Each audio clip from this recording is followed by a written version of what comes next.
Back live with you tonight here on In Focus, and thanks for staying on. The long-awaited case over load shedding is finally heading to court tomorrow. It comes as the country faces record levels of power cuts in recent years. The United Democratic Movement, National Union of Metal Workers of South Africa, Build One South Africa, and many more are among those who are bringing this matter to the court. UDM leader Bantu Holomisa joins us now for more on this. Bantu Holomisa, good evening, and thank you very much for joining us tonight here on In Focus. The Reserve Bank saying we are in for at least 250 days of load shedding in 2023 to the tune of about $12.7 billion US dollars, and our GDP is only going to grow for 1.9%. Why do you believe that the court is the perfect battleground for us solving this energy crisis?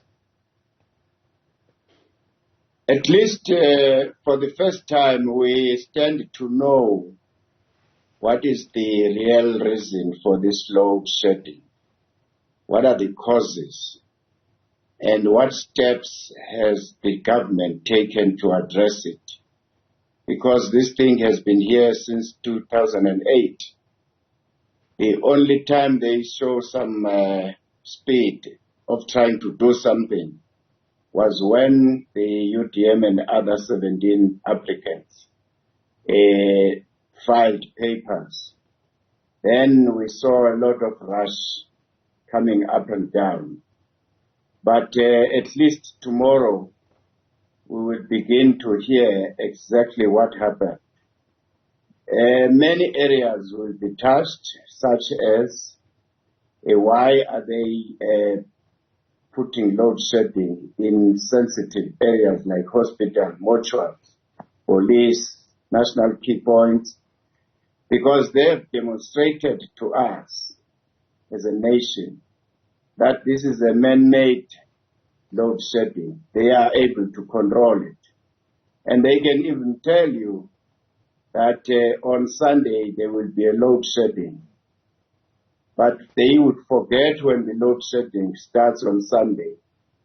And they will, when people are asking, what is the reason now? They say, no, the coal was wet, or the coal was not good quality, or that there was a sabotage, and so on and so on.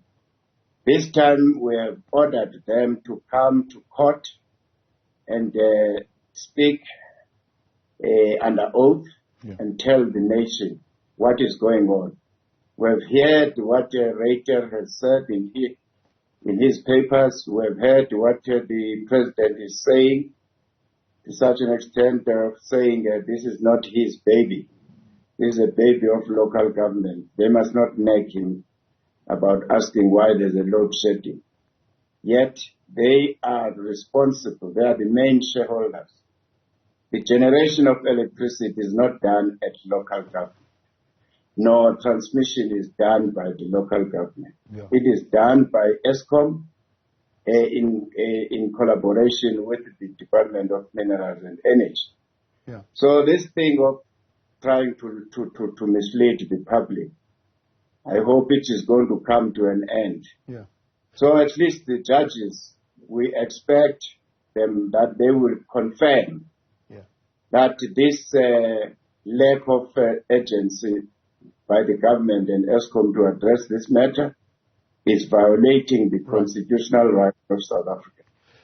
Do you think the relief that you seek is any different from the energy action plan that is in place? Because, I mean, of course, the president makes that point that it's not the responsibility of national, local government, and so on and so forth. Andre de Ruyter makes the excuse about money and so on and so forth. But what is clear is that they do admit that there's an energy crisis, that the country is struggling under this energy crisis, although they put it as the country unable to generate electricity. Well, we ask, who's the country that is unable to generate electricity? And then they're using this cutting off of power to customers to ease the pressure on generators. But they say we've got this energy plan of action that we are busy with. One, do you think the relief that you're asking is different from that which is in that energy plan? Or is there, in your view, even an energy plan that the government is currently working on? They talked about this energy plan since last year. But typical of this government, they are so good in coming up with strategies and promising people we're going to do A, B, C, D, E. But implementation, they are always found wanting.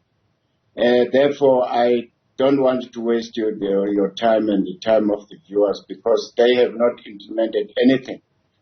For instance, in the same vein, they should be telling us, I hope, in court, because we have asked them to produce these agreements.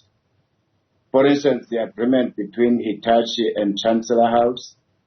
On what basis did the ANC end up getting money, hijacking that money, which was supposed to build Kusile and Medupi so that they can generate more electricity?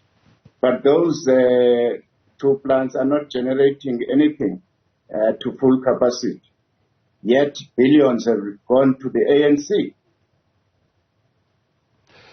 There's a chap there that they've introduced called the Minister of Electricity. Do you think we are now having a skilled professional that can deal with the technical side of the production process now that he's in place? The DARC saying they want to see his performance agreement. They have not seen this performance agreement, so they don't even know what we need to hold him accountable to.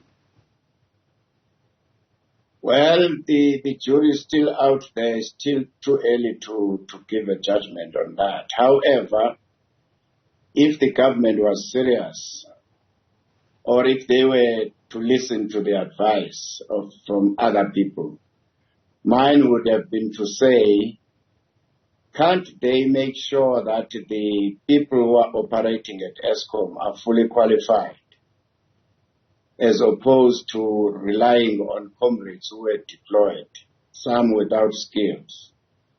So that's secondly, we need to do away with this thing of thinking that the ministers, who are not even accounting officers, some of them are not experts in their portfolios, that they would ever deliver services to South Africa.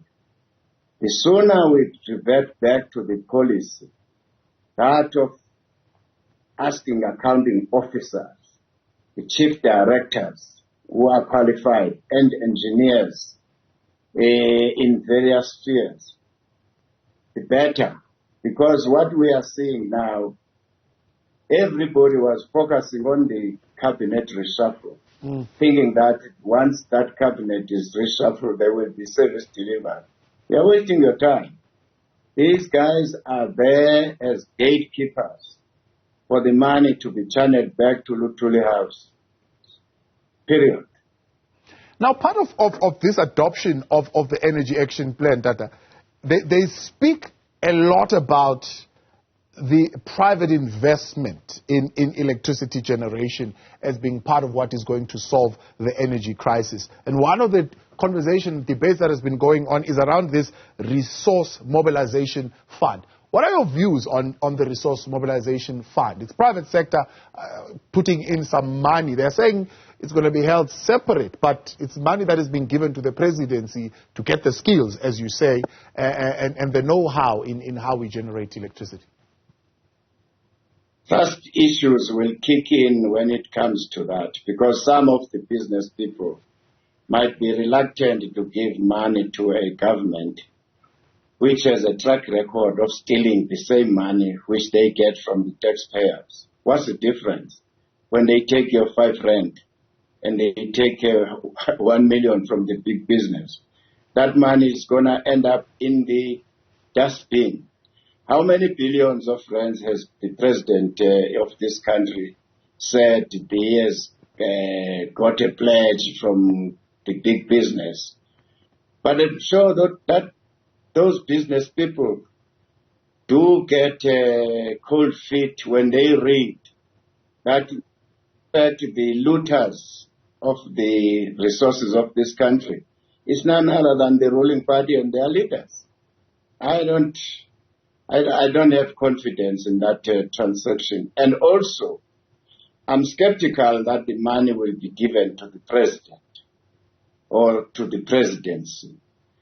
If the big business wants to be transparent and want to do genuine exercise, they should work with the National Treasury.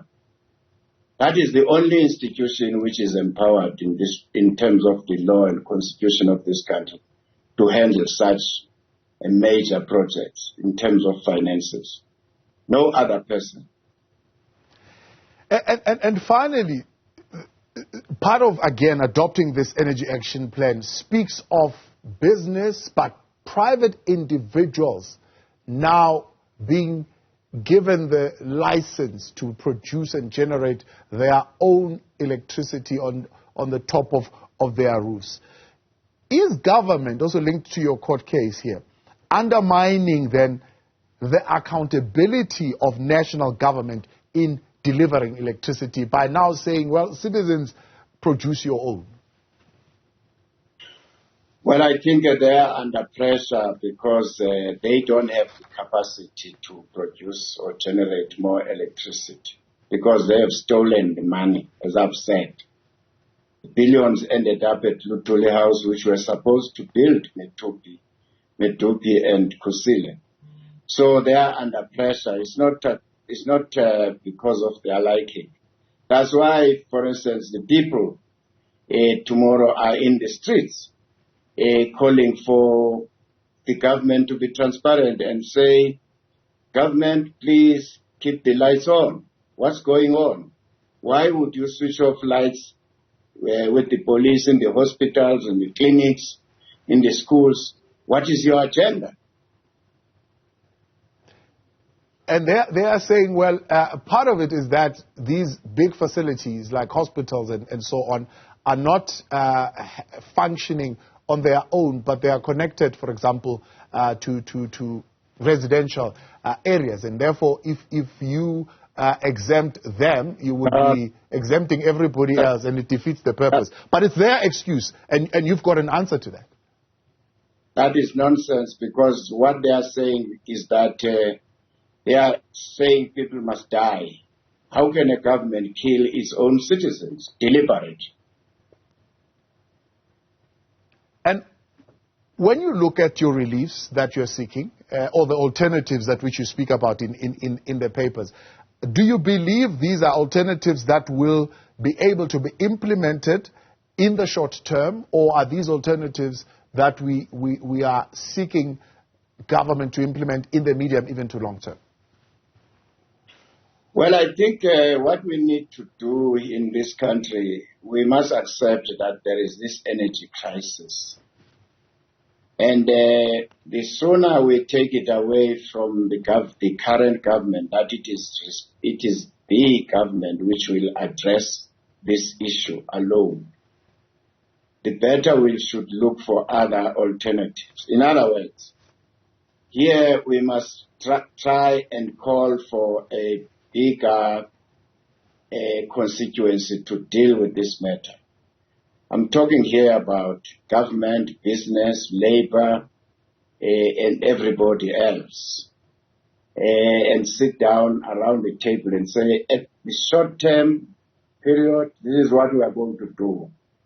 Medium to long, here we need to look at the capacity which we have as a country and begin to talk about energy mix. Yes, we have capacity for renewables, we have capacity for coal, nuclear, hydro. The sooner we sit down as South Africans and begin to ask a question, what are the interests of this country? What is our interest? As opposed to be vulnerable from lobbying from outside South Africa.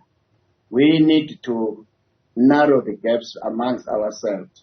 Otherwise, I don't see how we are going to get out of this mess. A quick one, General, as we say goodbye. You, of course, being the man who would be familiar with these issues. 166 million rands to deploy the soldiers for tomorrow. Is that good use of money? Well, it depends on the threat which the government has assessed.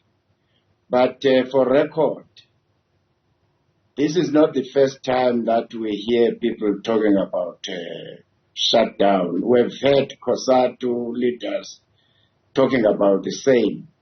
But in this country, it depends who you are. If you are from another forum, they tend, especially if you're not part of the alliance, then they would threaten you. But they must not make a mistake, the government.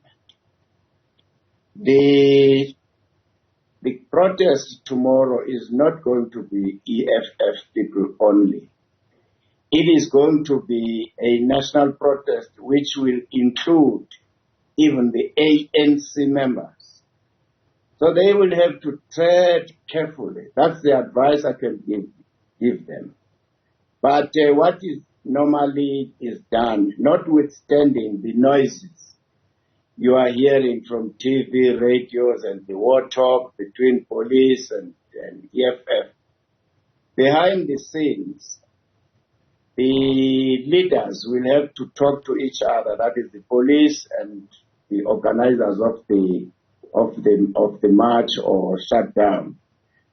But so far, what we are hearing is that all the people who are going to be involved are saying the matter must be done, this protest must be peaceful.